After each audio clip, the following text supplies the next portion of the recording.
Recently, I've been feeling a quiet sense of discomfort.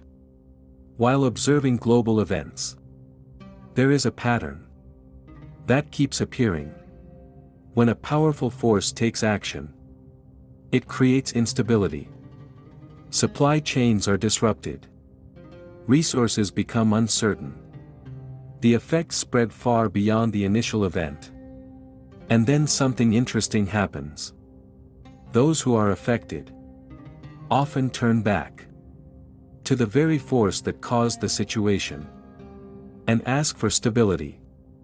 At first glance, this may seem contradictory. But perhaps it is not a contradiction. It is a structure.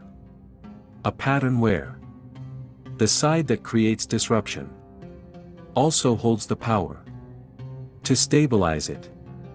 Because of that, dependency is formed. This is not about right or wrong.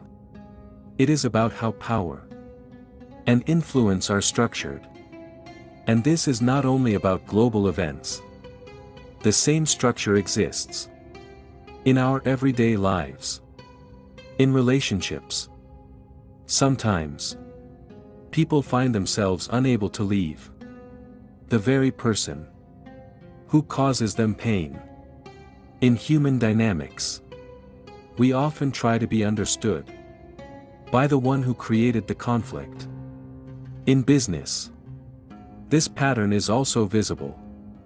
People who cannot generate their own flow often rely on existing systems that bring people in.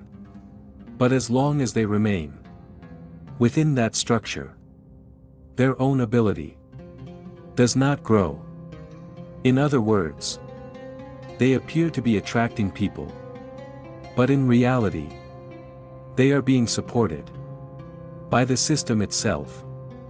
So they stay inside the very structure that limits them and try to solve their problems from within it. This is the same pattern. That is why this sense of discomfort matters. Discomfort is not just an emotion. It is a signal that something is not quite right.